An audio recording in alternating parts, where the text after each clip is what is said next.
Hey guys, welcome to the next phase of Workforce Essentials. Now that we are moving to learning from home, being more virtual, I figured the best way that I could teach digital literacy is by kind of doing this video tutorial. What I can do is I can do a screen share where I show you what I'm doing on my phone and kind of walk you through the steps of how to do things using your phone or your tablet. Um, so I am recording this on my phone because pretty much all of you will be working with your tablets um, since we're doing virtual. And so these next couple classes are going to be tailored towards doing things with a touch screen, how to do things using the mobile versions of email or the mobile version of word processing, things like that. So for this week, what I figured would be best to teach next for digital literacy is word processing using your tablets. Typing using your touch screen. So you guys got the basics last week when we went over Microsoft Word on the laptops. And that was kind of a crash course in all the little features you could do on Microsoft Word. And now I'm going to show you how to do pretty much the same thing using your touchscreen, using your tablet. So we're not going to use Microsoft Word. What we're going to use is a program called Google Docs, Google Documents. Now, Google Docs is very, very similar to Microsoft Word, but there's a couple of things that make it different and make it interesting.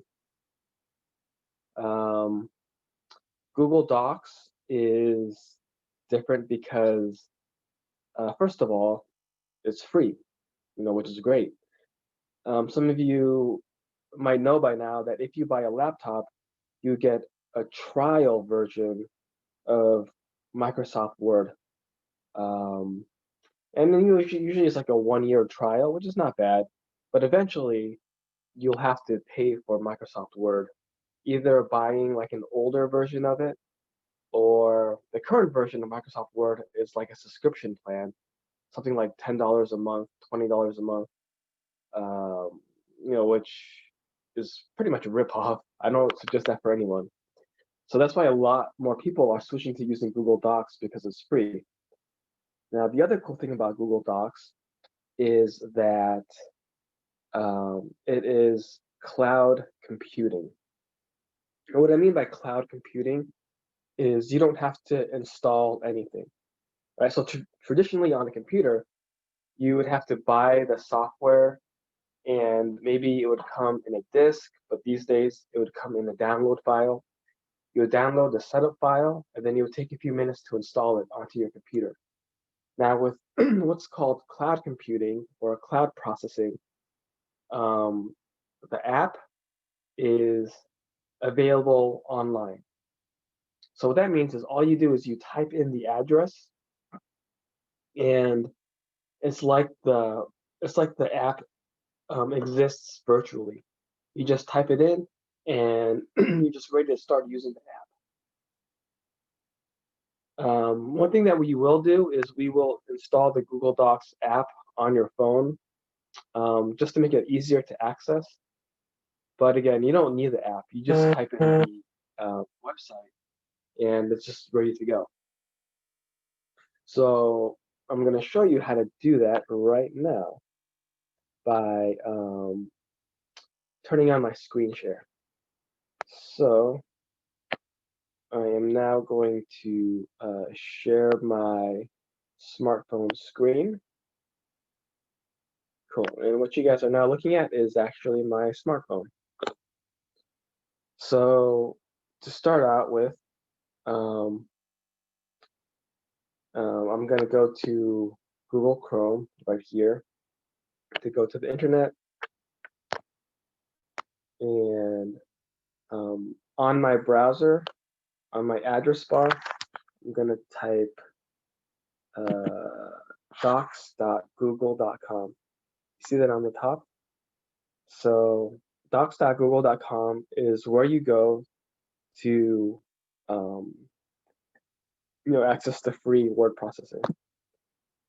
Now, if you're on a computer or a laptop, you would go to the actual program where you would start typing. But since you're on mobile, it's asking you to download the app first. So we're going to click on download Google Docs, and it's going to take you to the Google Play Store. And then once you're here, you would install it. I already have it installed, obviously. So instead of install, it gives me the option to open. Right, you see the open button. So I'm going to press that, and it's going to take me to Google Docs. So when you get to the landing page of Google Docs, what it shows you is like all the documents that you have available in your Google Drive, right? If you don't know what Google Drive is, that is like your cloud storage that you have on your Google account. So if you've created a Gmail account, that Gmail comes with a few free gigabytes of data in your cloud storage. Cloud storage being basically like a virtual hard drive that you can take with you anywhere, right? So I can access my files, whether I'm on this phone, whether I'm on a tablet, whether I'm on my computer at home, whether I'm on any computer, right? I can go to a friend's house, I can enter in my login information for my Gmail, then I can go to my Google Drive, and I can pull any file that I have stored on my drive, right? So this default page you see here, these are all the documents on my Google Drive. Now, if I want to create a new one, see this plus button on the lower right-hand corner. That's what you press this plus button to start a new document. Now, the other thing that is unique about Google Docs that makes it different from Microsoft Word is that when you create a Google Doc, it's not an actual physical file. Like with Microsoft Word, when you created a new file, you created a new doc file, right? A new docx file that was stored on your computer. When you click this button here, New Document, on the bottom, what you see here is it's like it's a cloud document, which means it's a document that exists in the cloud, and it's not a physical file. Now I'm going to show you how you can turn it into a doc file that you could like send to like a potential employer. Like say you're going to write up a resume on Google Docs, you need to download it onto your computer and then send it to your employer as an attachment, right? Like as a file that your potential employer can open on their computer.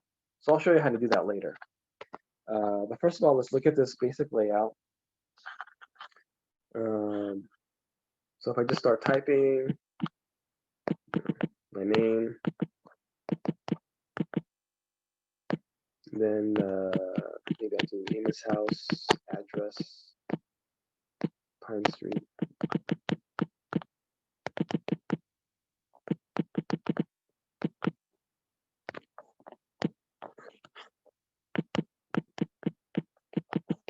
Okay. So you can see that the layout is much more simple than Microsoft Word. Now I want us to focus on this ribbon in the middle of the screen where it says BIUA, right? We should all know what those letters mean by now. But as a refresher, the B stands for bold, right? So So if I select my name, Scott E. Now when you're on a touch screen, how do you select? Well, what you do is you long press over the word that you want to select. So I put my thumb on my name, Scott, and I long press for like 2 seconds, and then it turns on like the highlighting tool. And now this highlighting tool, as you can see, it has like these little end, I don't know what you call them, end tabs. And then you just select one of the end tabs and like pull it, drag it over to where you want to highlight. So I want to highlight my name. Okay, and then I want to press B to bold my name. Right, so that's what B does, it bolds, right? And you can see that the bold is turned on because it's colored. I, if you remember, is italics. To italicize something is to make the letters more slant to emphasize it. U is obviously underline.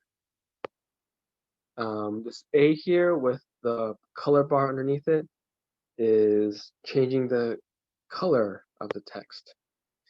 Now, when you click on it, it gives you some color options. So you can do red, yellow, green, light blue, dark blue, you get it. And then it gives you even finer color tones underneath the green, right? If I want to do green, I could do dark green or light green. Yeah. And then, let's see, how do I go? Yeah. So once you're in that and you want to go back to the main menu, you just tap anywhere on an empty space above this bottom menu box, right? So I just tap on this empty space and I'm back in like the main menu. Let's see, what is this next to the A? You see like this marker. The marker is the highlighter tool. I didn't teach that before because it's not really used very often, but if you want to highlight some text, you would click on that and then you would pick the color to highlight. You can see what it does is, right, it's like putting a highlighter over those words. There's not really a reason to use this. One reason you would use it is if you're editing or commenting on someone else's document and you want to like show them what to fix or something to edit. That's one reason why you'd use the highlighter tool. And actually that brings me to my next point, which is the third thing that makes Google Docs really interesting and different from Microsoft Word is because it is in the cloud and it's not a physical document file. You can do cloud sharing. And what I mean by cloud sharing is that you could actually have several people open a Google Doc at the same time and edit it at the same time. They can be typing at the same time. And it's really convenient for the workplace. And that's the main reason why workplaces would use Google Docs is they can share a file, then everyone can like take turns writing on the file, from their own device.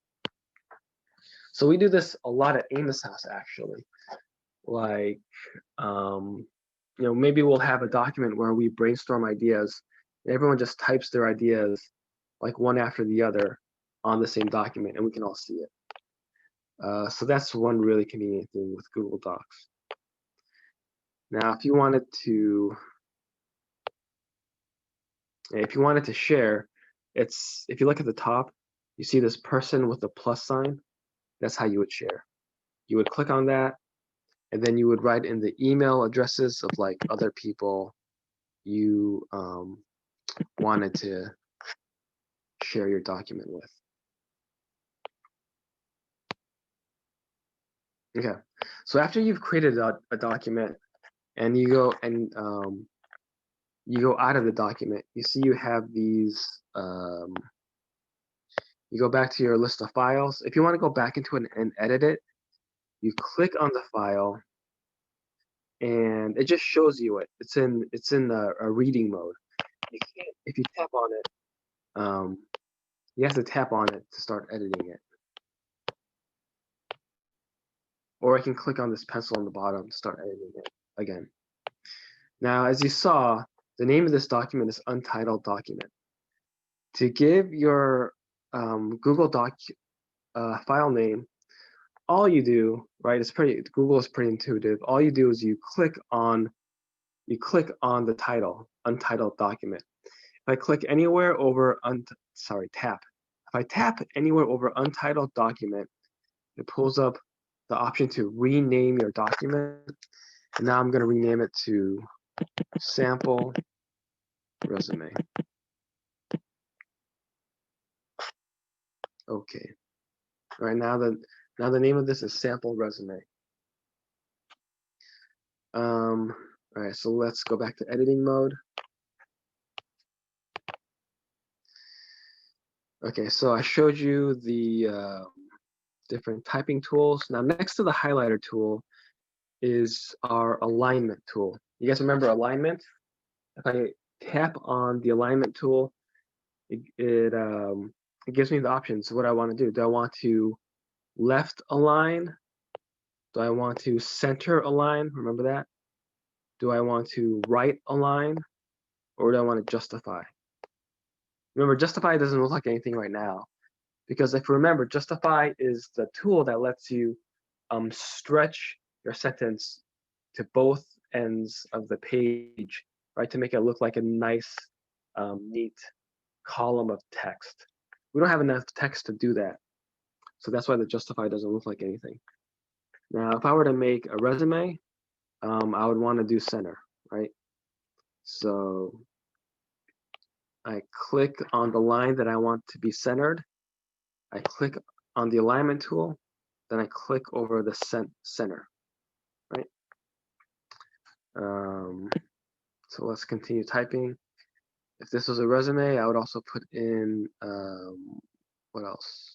My email address, syi@amoshouse.com. Now, if you don't know where the @ symbol is on your tablet or smartphone, it might be different for your version of Android, but for my version of Android, it's long pressing the period on the bottom, right? You see this period next to the space bar, right? This period. If you long press the period, you get a few options for extra characters, right? You can see like there's %, plus, quotation marks. You can see the @ symbol over here. So you long press the period, it pulls up some other options, and while your thumb is still held down on your screen, you kind of drag your thumb over to the @ symbol, right? That's how that works. All right. Now, one thing about Google Docs is everything is zoomed in, so you can see, so that it looks very clear on your touchscreen, right? But let's say you don't want to look at it in this view. You want to look at it as how your resume would look if you were to print it out onto an actual piece of paper, right? So if you want to see how it would look printed out, this is what you do. You go to the 3 dots, right? If you're looking at the top of the screen on the right-hand side, you see the 3 dots. You click the 3 dots, and it pulls up a menu with more options. If you look at the very top, it says print layout. That's what we want, print layout. If you click on print layout, it shows you what it looks like as on a sheet of paper. So you can see like the top of the page there, and yeah, let me do some more typing so it's more obvious. So let's say I do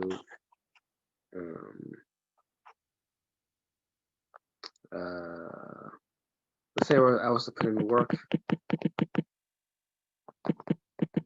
history or work experience or whatever.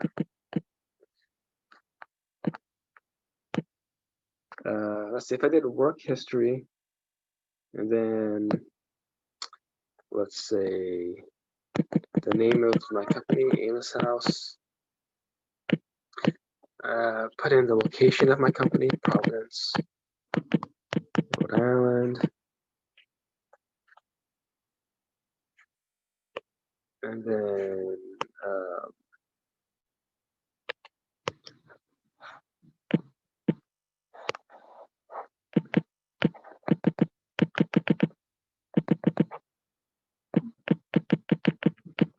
I press the space bar to go to the other end of this page. Because on a typical resume, if you don't know this by now, Oliver will also teach you. You put the dates traditionally on the other side of the screen. So like the dates you worked, like I don't know, for me it would be something like October 2018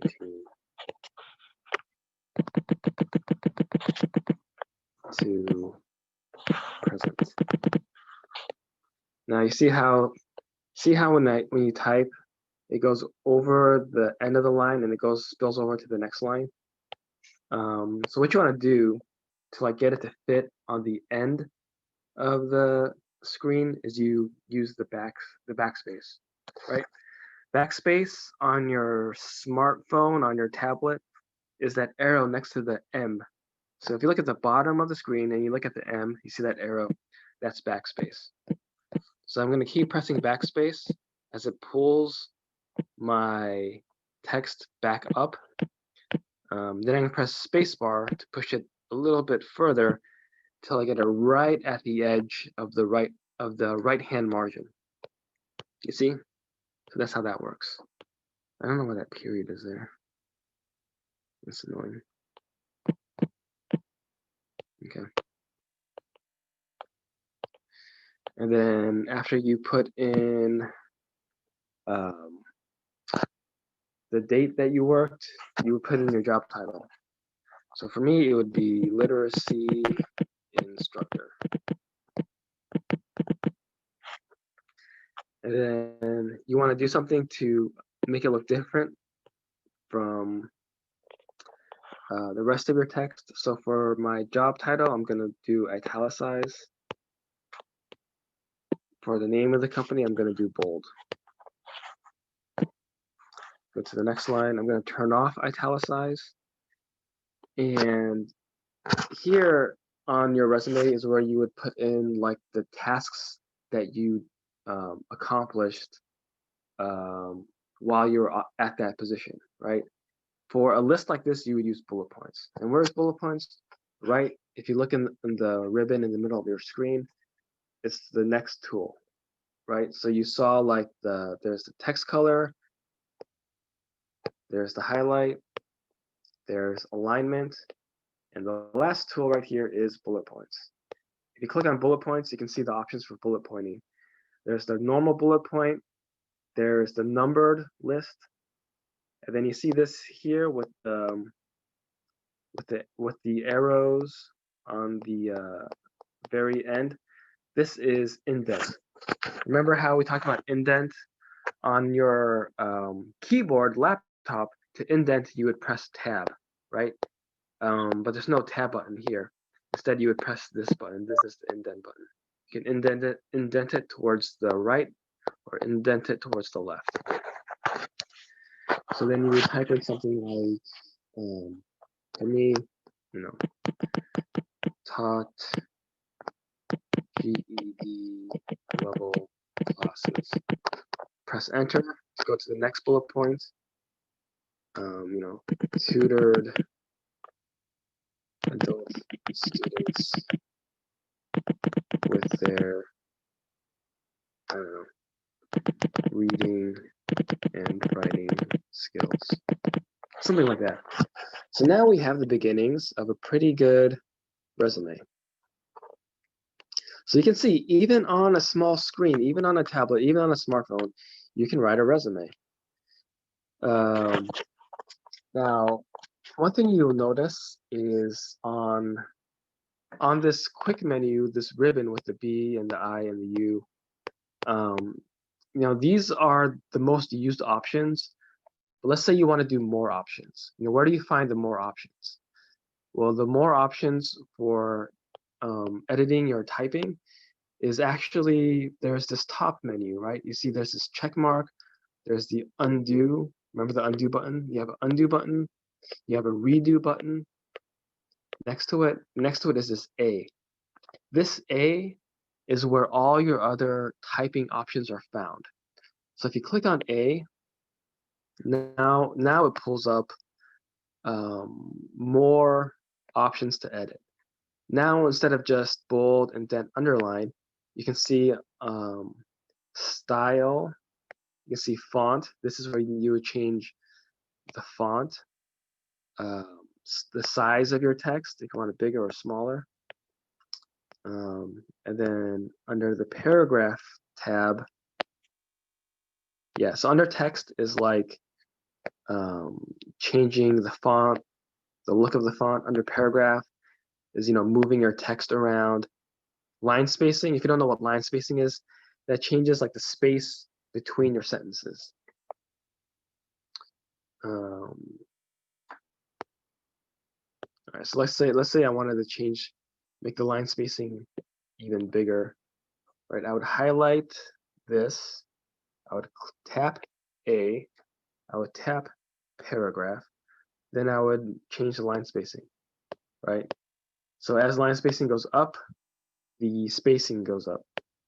I can push it all the way down to 1. I can see like the spacing is really tight. Line spacing is actually really convenient, really helpful for when you are making a resume. Because let's say that you have a small resume, like you don't have that much of a work history, and your resume ends up filling only like about half of one sheet of paper. That doesn't look very good if it only fills up half a sheet of paper, right? So if you go to paragraph and you increase the line spacing, if you do 1.5 line spacing, well, now everything is stretched out more, and so your page will look more filled out. On the other hand, let's say you put too much stuff on your resume and it spilled over to a second page, right? It just goes a little bit over to the second page, and you want it to all fit onto one page. Well, then in that case, you would go to A, paragraph, and then go to line spacing 1 to make it extra tight, all right? By default is 1.15. That's like a comfortable reading level. Okay. I'm gonna highlight my name. I'm gonna go to the A, go to text. I'm gonna make the size of my name bigger. Maybe size 16 looks good. Again, you can change the font, but for resumes, you want to keep it simple, right? The default font is pretty okay.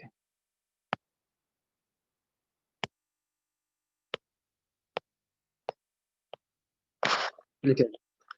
All right, so again, that was in print layout. You see how print layout really is how it looks when you'll print it out. If I put it back into like the non-print layout, into the default layout, you see how like it messed up my lines. Like, see how the date that I worked at Amos House, it got pushed down to another line. So that's not how it's actually going to look on the piece of paper, right? So that's why if you're ever making a document that's going to be printed out, you want to make sure you see how it'll look with the print layout. Now the last thing is converting this to a actual docx file, right? You want to convert this to a file that you can download and send to a potential employer. So how you do that is, again, the 3 dots. You click on the 3 dots, and then if you go down to the middle of this pop-up window, it says share and export. That's where you want to tap on share and export. So if you click on that, it gives you share and export is what gives you options to convert it to a different format. So share, like I said before, is you share this online with other people. This is not the option you would use for applications and for resumes, right? Share is like you're inviting a coworker to edit this document with you. You would not use share for resumes. Link sharing. What link sharing is basically instead of sharing it with like a specific person, you have a link to your document. Anyone who has the link, even a stranger, can like edit or view your document. So a link sharing is like if you want other people to see it, like other people who maybe you don't know, even strangers. So you want to do save as. So if you click on save as, now you have all these options to convert it into a different format. You can do a Word file, you can do a PDF file, you can do these other file formats. If you're going to send it to an employer, you want to do either Word or PDF. PDF, employers are used to accepting either. I would say PDF looks nicer, but you don't have to do that. What's the difference between a Word file and a PDF file? Well, you guys have worked with PDF files for a few weeks now, and you probably have noticed that the main difference, if you think about it, is that you cannot edit a PDF file. A Word file you can open up in Microsoft Word and you can edit it, right? PDFs you cannot edit. PDF is more for viewing a file. It's more for reading a file. Quick side note, you actually can edit a PDF file, but you need to like buy expensive software to do that. So if I click on Word and I click on OK, it will now download the file to my computer. And then it says, oh, do you want to, it has this optional pop-up window where it says, you have this option to start making Word documents from the beginning instead of making it at the end. It doesn't really matter if you do it at the beginning or the end. It's actually better to make it non-Word file, a non-document Word document, because as a cloud Google Doc file, you can convert it to other formats for whatever needs you have. So that's why Google Docs are great. They're like really flexible. So let's see.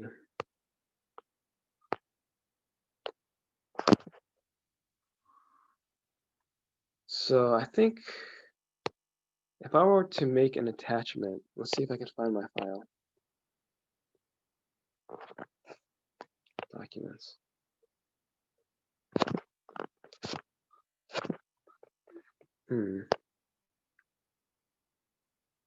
Oh, okay, I see it. So if you look, okay, I see what I did. All right. So if you do, let me go back and retrace my steps. If I go to share and export, and then go to save as, and I click on, and I save it as a Word document. What it does is it creates a second copy of your file as a Word document. So you see, if you look at my first two files I have here, number one is sample resume, and then number two is sample resume.docx. Right, the one that doesn't say docx, that's your Google Doc. That's your document that exists in the cloud. The docx one is the one that's in Word. And this is still stored in your Google Drive. It's still stored virtually. It's not on your device yet. So to put it on your device, you click the three dots next to docx, and then it pulls up a pop-up menu. And then if you look near the bottom of your pop-up menu, it says download. Right, you see that? With the download symbol, you click on download. It says one item will be downloaded. It just finished downloading. So if you go to your files right here, this is my files. You hit, on your tablet, there is something like this on your tablet, like an app that lets you view your files. On yours, it's going to look different. So you click on this, and you click on download, and there's my sample resume right there. Now this is ready to attach as an email and send to a coworker. Now I need to end this Zoom call because there's another meeting coming up. So that's like my 40-minute tutorial on how to use Google Docs. I'll post an assignment for next time so you guys can like practice this on your own. But that's my quick tutorial. If you got confused by anything, maybe rewatch it, like rewind this video. If you're still confused, we can Zoom and talk about it. Okay. All right. So that's the first tutorial video. Hope that was understandable.